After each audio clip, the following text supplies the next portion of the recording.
recording this dream that I had, well, at least two dreams I had the other day, about 2 days ago. Today is the 20, no, today's the 30th, so I probably had these on the 28th, both of them. I dream a lot, you already know. Um, well, I had a dream that I had just got off work and I wanted to go on vacation.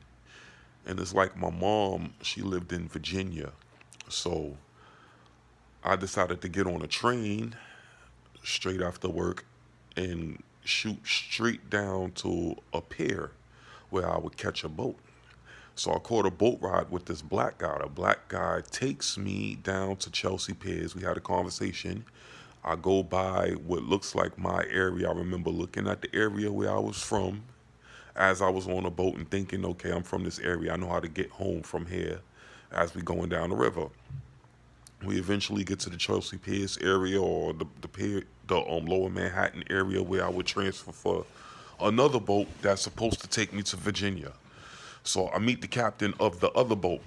I was introduced to the captain of the other boat by the black captain who drove me down there from the Bronx to Manhattan. Now in Manhattan, I supposed to go to Virginia with this white captain, and we had a long conversation, me and the white captain. But we never pulled off. We never pulled off to head down to Virginia. I had to pay him, and I remember thinking, the amount of money he wanted would leave me kind of broke, and for me going on vacation, I need more money, and I knew I had more money at my house. So I was kicking myself because now I feel like I got to take a Uber or a cab back up to my house to get more money. And I remember thinking I had just passed my area on the boat and saw my area. I wish I would have been, even though I wouldn't have been able to get off and go to my house from there. But I remember thinking that in a dream. So as I'm down there and I'm contemplating calling an Uber or a cab to take back up to the Bronx so I could get more money to continue on this trip, the the white captain who I was introduced to in Manhattan introduces me to a half Chinese, half white lady and her white partner or friend. And the Chinese lady was into everything. It's like she was renting out rooms for whatever you wanted to do. She was pimping her white friend, and she just had her hands in everything. Her and the captain of the boat was running some kind of schemes. Even though I didn't feel like he was trying to scheme me, the captain of the boat, I don't think he was trying to scheme me. He was cool, but they was into stuff that was beyond me. I don't know. Only they knew. Um, but he left me with her for a minute, and she was trying to get me for the little bit of money I had left. It's like she thought I had money because I was on a boat with this guy, so or about to take a trip with this guy, so she felt like I had money, so she was trying to, see if I'll stay with her lady friend or see if I needed a room, and she basically was showing me some of the things she was into. So as I'm waiting for a cab, but I never wound up catching a cab. I wound up hanging back out with the white dude with the boat.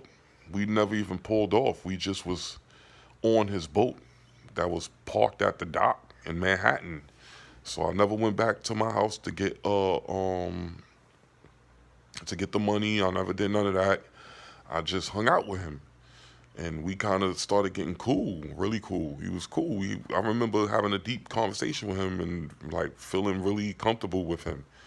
Even though the Chinese lady was a little bit, you know, she was weird because she was a criminal. She was into stuff. They all probably was criminals because they knew each other. But I didn't know what there was going on with them. So all of a sudden they got raided by like the feds. The feds came and it was this big white guy and some short, thick Spanish girl who had like a scarf over her face, covering how she looked.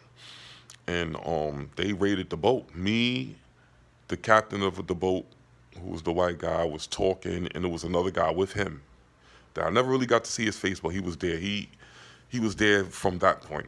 And the big white guy came in to where we were inside the boat, And I remember getting afraid, like, oh my God, this is a big dude, and these are the feds.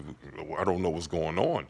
So he didn't even react to me. He ran right past me. He ran towards the captain of the boat and the other white guy who was with them, who was with us. And I wound up running up these steps. You know how boats have these little short steps that probably could go all the way up to the top deck? I did that. I ran all the way up to the top deck, and this short, thick, fat lady with the scarf over her face, she chased me all the way up to the top deck. And she wound up looking off the side of the boat, which was a pretty tall boat, and down into the water, and she looking at her people go this way, her people go that way, and I think she was trying to bust also the Asian lady and her operation. And so as she was looking off the side of the boat, she thought things was falling apart for her, like she wasn't going to make the bust the way she wanted to. So I told her, I don't know why, I was like, oh, don't worry about it, you'll be all right. That's what I told the Fed lady or whatever she was. And then all of a sudden, I see me in a little speedboat trying to get away from the big boat with the captain, the white captain dude who I befriended. We wound up liking each other. And the white dude who was with him, who was just being chased by the big dude. So we in this little speedboat, and we trying to pull off to get away from the big boat and the whole raid. But our boat was plugged in to a plug on the dock, like we was the pier where we was trying to pull away from. It was like our boat had a plug. I never heard of that in my life. So as we trying to pull away, the feds, all they did was unplug our boat. And then we was dead in the water, sitting like logs. And at the same time, the feds raided the Asian lady. They raided her boat. I mean, excuse me, she didn't have a boat. They raided her territory. I knew her, for some reason, I knew her land, her area, or whatever her operation she was into also got raided. So they raided the white dude who was supposed to take me to Virginia, and they raided the Asian lady and locked them up. And then it's like, I don't see what happened to us. All I know is it felt like time passed, like years passed. And the next thing you know, I see the Asian lady, because she was like half white, half Asian, and her white friend who she was kind of pimping out. They was in like a halfway house that had barbed wire fences around it, but she could come and go as she pleased. And a narration voice was like, she's no longer who she used to be. She's a shell of herself. And she steals from stores now. So basically, she lost all her operations. She's no longer a crime lord, because she seemed like a crime lord when I first saw her. She gained weight. And the thing is, the same friend she was pimping out, white girl, she still was close to. She still was friends with in a dream. Now I guess that was cool. And then I see me, and I'm still chilling in Chelsea Piers downtown, except I'm not black no more. I'm white. And don't ask no questions. These dreams. And the dude who was used to be the captain of the boat, who was supposed to take me to Virginia, he no longer have a boat no more. But we still very close friends. And he's older than me. He was older than me when I first met him, and now in the dream it's like he's very old, and he still operate downtown. But he's not a criminal no more. He's just an old guy, and we're still pretty much very close in a dream. And I wake up. The dream was weird, but it was entertaining. These dreams are just entertaining. The next dream I had, like the next day, I have a dream that I'm on a boat again, and I go down to what seems like the South. It said the South, but it actually felt like either Trinidad or Guyana. And it's like, I didn't see me go down there with friends, but I had two friends with me who was American, and we went to go stay with a black Guyanese or black Trinidadian. I don't know where he was, in his country. So he had the bottom floor, and he gave us uh like a little house on the side of his house, because it's like he had a small plot of land, and on that small plot of land he had like a guest house, and he had his main house, which wasn't so big, but it was nice enough for people to stay if they came and visited him. So I'm there, and it's like I got my daughter with me. She appeared with me out of nowhere. I don't know where she came from. And we're talking, and I was trying to talk to his sister, to the guy, the Trinidadian guy, what a Guyanese, whatever he was, who we were staying with, sister. I'm gonna just say Trinidadian, all right? We're gonna stick with that. The Trinidadian guy's sister. And it's like I was flirting with her. But me and my daughter was talking, and she kind of walks in while we was talking, and she like, oh, who's this? I'm like, that's my daughter. And she was like, yeah, right. That's not your daughter. Like, she was jealous of my daughter. She thought my daughter was my girl or something. And I'm like, no, that's my daughter. She like, oh, people say that and they be doing things with their daughter anyway. And I'm like, yo, that's nasty. And then she like, people say that's people's daughter and that don't really be their daughter, just an excuse to have them around. So at that point, I'm like, this girl's crazy. I can't mess with her in that kind of way. So next thing because I'm in the guest house, I'm looking out the window. I see the Trinidadian dude's mother leave. She had dreads too, and she was pretty tall. She was dark skinned. I don't know why that stood out to me, but it did. Then I was being chased around by a change jar, like on some Beauty and the Beast thing. The change jar was chasing me around. I don't know why, but it was, and it had a penny and a dime for eyes. And then I'm giving the sister a massage because she wanted a massage. She said she was in pain. She wanted a massage. I think that was just a way for her to flirt with me or whatever. But at that point, I didn't want to know more because she seemed crazy with the way she reacted to my daughter and all of that. So I just gave her the massage anyway. Like, screw it, I'm here. Let me give her this massage. I'm giving her the massage, and next thing you know, as I'm doing that, one of my friends who I came down there with came in the room and said our other friend was incapacitated, like he was out and something's wrong with his girl, something's wrong with them. Because apparently they had their girls with them. I don't know where my daughter and those two other girls came from because they didn't come down with us. They probably met us there. I don't know.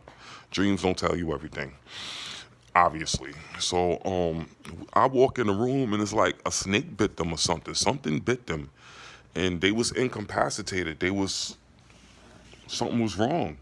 So my friend wasn't moving at all, but the girl was kind of moving, so we got her up.